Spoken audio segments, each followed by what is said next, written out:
Hey, I want to talk about something. I opt to talk about my experience when I first got to Ghana.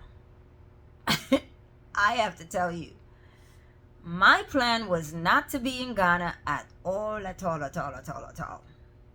So, I got to Ghana via my friend. A couple of friends introduced me to a nice little I guess you would call it like a sanctuary. It's a sanctuary. It was a place I stayed for like a month. I consider it a sanctuary because it was so peaceful. The view from the apartment where I was staying in was amazing. I enjoyed it.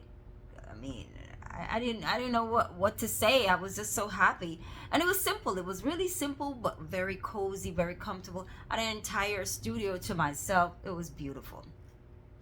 My own bathroom. I could do flips in the apartment. It was great. The only thing I didn't have is a kitchen, right? I didn't have any kitchen to really do any personal cooking, so that was difficult for me at first. But the host of where I stayed, Palace Africa in Oyarifa, and I recommend it to anybody because they've done renovations, they've upgraded everything, they have done a lot of work in keeping that place on the up and up for those who are interested in going and staying for at least a week or 2 weeks.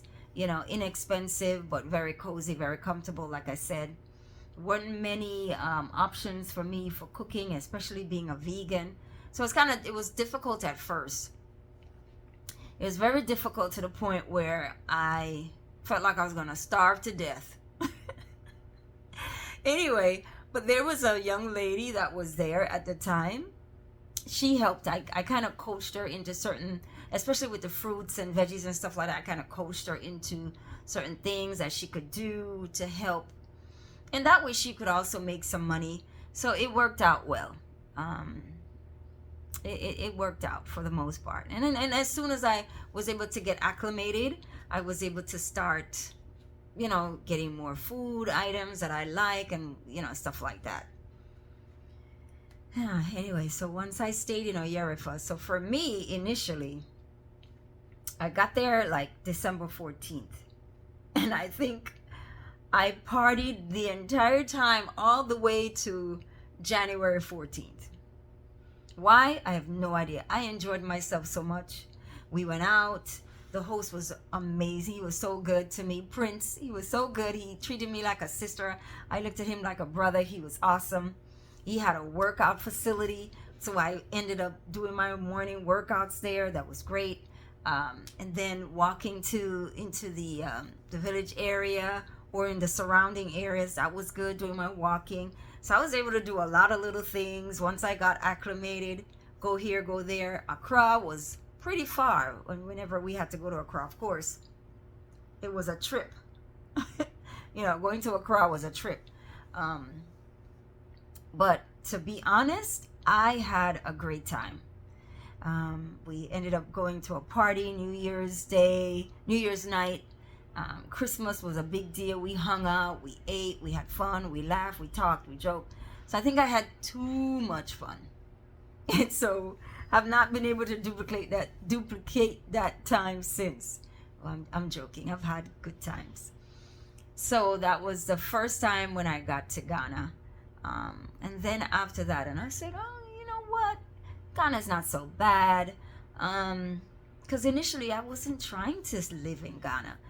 People were trying to sell me land, and I was just not interested. But then I heard about supposedly the free land, and another young lady and we were like, okay, well, let's go check it out. And so we took the trip to Cape Coast, 3 hour, 3.5 hour ride from Accra to Cape Coast. And I felt like I was in the countryside of Jamaica. I don't know if anybody ever been to Jamaica. Like Kingston is Kingston, right? Montego Bay is Montego Bay. But when you go to the rural areas of the country, it's nice and cozy. It has that feel. It's got that homely feel. It gives you that essence of home. Just come home. Come on home. This is where you belong. And I was like, who, me? Of course. Why not?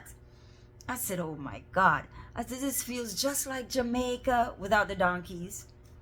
I said, oh my God, this feels just like Jamaica. I can't wait to come and build my home and settle and do this and do that. And I want to do this. And I had so much ambition. I have ambition from here to kingdom come. And so I ended up, when I got to Cape Coast, we took a visit. We left and came back. And I went back again. I think I went back maybe twice. The first time I went to go see this other gentleman that was there.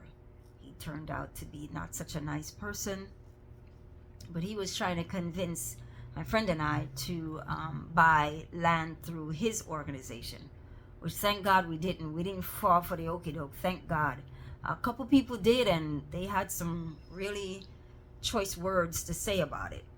Anyway, it was still in a Cebu. Although it was still in a Cebu, it was just like the king at the time, or the chief at the time, had split up certain areas and assigned it to one person as opposed to the other person. And it just became that thing. And he created his own organization. I think it was called Bamboo Roots or something. I don't remember. Anyway, but it turned out to be a fluke. I hope all those that were invested have recovered over the years, and things have worked out better for them. But so many people do certain things to other diasporans, and it's just so horrible, because I just don't feel like, I never prescribe to treating someone different than how I would want to be treated. And so it makes me sad a lot of times when I hear the terrible stories. And it's not just in Ghana, it's all over. So don't get deterred, or don't get into the mind. Don't put it in your mind that Ghana is the worst place. No, it's not. It's all over. If you go to the right place and you run into the right people, you're going to get scammed. So at the end of the day, it's not just Ghana.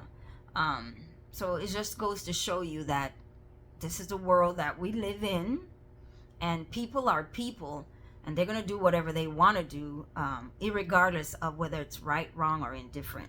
Anyway, so I met with the gentleman. I didn't like his story. I didn't like his pitch. I wasn't comfortable. I stayed at his place. He had a Airbnb. I stayed there for about a week. I think a week or 2 weeks. 2 weeks. And I tell you, when you're uncomfortable, you're uncomfortable. I couldn't wait to get out of there. I could not wait. So I decided that, if I'm going to stay in Ghana, I might as well, if I'm going to hang out here, I might as well find a place. And I called around. Well, actually, I was on YouTube, and I saw a young lady who had gotten this beautiful, beautiful home. And it was just her and her 2 kids. And she said this place was amazing, and how the rent was really inexpensive. And I was sold. So I said, okay. So I contacted her, and she hooked me up with her realtor. And funny enough, the realtor and we're friends even today. I try to work with him, and he tried to work with me as well. For anyone, who's interested in finding a place in Cape Coast, he's my go-to person. Like I call him, and then I also have another realtor that I work with as well. But in any case, Nana was very, very helpful. I can't speak for anybody else, but he was helpful to me. And he recommended this. He showed me an apartment, and I was done. That was it. I was done. It was a 2-bedroom, 2-bathroom, living, dining, kitchen. It was quaint. It was quite nice. It was on the 3rd floor. It was everything I would have wanted. Ocean view. It was right smack just outside of a little village. It was perfect. I really and truly enjoyed living there. I stayed there for like 2 years. I didn't have a choice. The landlady at the time, she was like, no 1-year lease, because I just wanted to see what it was gonna be like. And so I was hesitant at first, but it worked out. I did my 2 years there, and I loved it. And then she didn't want to renew my lease anymore, so I was just like, okay, because I guess I'm a little bit lippy. I can get a little lippy because I don't like injustice. I don't like when people try to take advantage. And if you say you're going to do something, I'm expecting you to do that, right? Especially coming from a maintenance background, when it comes down to maintenance issues. don't have me waiting. I need to get it. Especially water, no water. Come on. You promised something. Anyway, she promised us something and it took her forever to get it done. And of course I had words, because I'm like, look, I am not the one. If you told me that you're going to get something done, then that's what you need to get done. Don't have me sitting here waiting. I already paid my money, so you didn't hesitate to take my money. So why am I here going back and forth with you about getting a water tank or getting the pump installed so we can have water when there's any water outage? If you don't know by now, in Ghana you have water outage and you have electrical outage. And sometimes it can be a little brutal, because right now I think something went in my eye. I think a lot of the central region area, I can't say a lot, I say a few of the areas have been without water for at least a month. I don't ask. Anyway, so this apartment turned out to be so good. The only drawback was it's on the 3rd floor, so when you have to, no elevator, don't look for elevators in Ghana. No, on the newer buildings, maybe. The newer structures, a lot of the developers now have put that into consideration about elevators or easier way for you to get to the higher floors. But Central Region, there's no elevators in any of those apartments, so don't even think about it. So 3rd floor, everything had to be dragged up to the 3rd floor. I remember when the delivery truck came with my stuff from the States, because I had decided to just bring everything with me. And they sent one guy. There was this one guy, guys.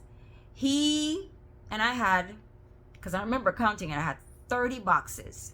30 or 35? 35 items. That include boxes, barrels, and bins. Honey, they had delivered half of my stuff. The guy picked up every single one of those boxes, bins, and barrels and brought them up the 3 flights of stairs by himself.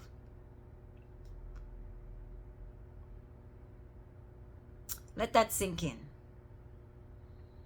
I couldn't believe it, and I felt so bad. I really and truly felt so bad. But that's what he was supposed, that's his job. What am I going to say? Why can I do different? That was his job. And he brought everything up the staircase, put them in the room that I had selected for my items, and that's it. And then he left. The second set of items came, and this time, because it was a smaller amount, that was a trip. The guy sent the stuff via taxi. Child. And I'm sitting there. The taxi man was like, nope, they didn't pay me for me to bring anything up the stairs.